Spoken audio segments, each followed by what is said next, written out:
Welcome to Fintra. Let's get started.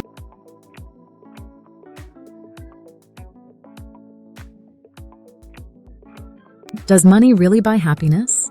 We've all heard the saying, but is it true?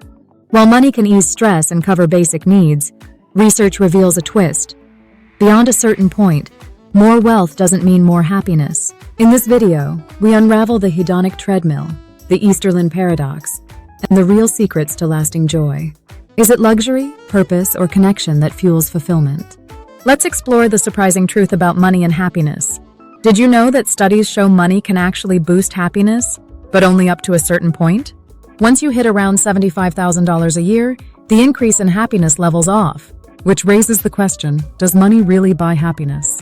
Well, today we're going to dive into this debate and try to figure out if having more cash in the bank actually leads to a life of fulfillment and joy. For centuries, humans have been searching for the secret to happiness, and money has often been seen as the key. We've all been led to believe that more money means a better life. But is that really true? In today's society, where we're constantly being bombarded with messages telling us to buy this and that, it's hard not to get caught up in the idea that more is better. But what if I told you that research suggests that once our basic needs are met, additional wealth doesn't necessarily lead to greater happiness? The age-old adage, money can't buy happiness, has been thrown around for years, but is it just a cliche, or is there some truth to it? It's a question that has puzzled philosophers, economists, and psychologists alike. And it's a question that I think we can all relate to, whether you're struggling to make ends meet or living a life of luxury. So let's get to the bottom of it. Does money really buy happiness, or is it just a myth? Well, let's start by looking at some of the studies that have explored this relationship between money and happiness. There's a famous study known as the Easterlin paradox, which found that while money did improve happiness at lower income levels, once people reached a certain threshold, additional wealth didn't lead to greater happiness.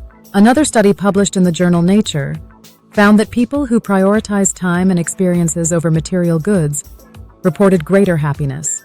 But what about the people who do have all the money in the world? Do they report being happier? Well, surprisingly, the answer is often no. Take the example of lottery winners, for instance.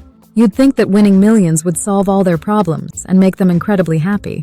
But research has shown that's just not the case. In fact, many lottery winners report feeling unhappy, anxious, and isolated. So what's going on here? One expert who has dedicated his life to studying happiness is the psychologist Dan Gilbert. He suggests that our brains are wired to adapt to our circumstances, which means that even if we win the lottery, our happiness levels will eventually return to what they were before. This is known as the hedonic treadmill. It's like being on a treadmill, where you're constantly running but getting nowhere. Another perspective on this topic comes from the world of economics. The economist Richard Easterlin has found that as countries get richer, their citizens don't necessarily get happier. This is known as the Easterlin paradox. He suggests that as we get richer, our aspirations and expectations also increase, which means that we're never truly satisfied. It's like we're always chasing the next big thing, but never actually getting there. But what about the role of social comparison in all of this? When we see our friends and neighbors buying new cars and taking exotic vacations, it's only natural to feel like we need those things too. And when we get them, we feel happy, but only temporarily. This is known as the keeping up with the Joneses effect. So what does all of this mean? Is money completely irrelevant when it comes to happiness? Well, not exactly. While money can't buy happiness, it can provide us with the freedom and security to pursue the things that do bring us joy. For instance, if you love to travel, having more money can give you the opportunity to do that. But here's the thing. Money can also play a role in creating unhappiness. When we prioritize it above all else, we can end up neglecting the things that truly bring us joy. We can get caught up in the rat race, constantly striving for more and more, but never actually getting there. So what's the takeaway from all of this? Well, it's clear that money is not the sole determinant of happiness. While it can provide us with some comforts and freedom, it's not the key to a life of fulfillment and joy. Happiness comes from living a life that is true to who we are, pursuing our passions, and nurturing our relationships. One of the most powerful things we can do to increase our happiness is to reframe our relationship with money. Instead of seeing it as an end in itself, we need to see it as a means to an end. What do we want to use our money for? Is it to buy more stuff, or is it to create experiences and memories that will last a lifetime? It's also important to recognize that happiness is not just about individual happiness. It's also about contributing to something bigger than ourselves.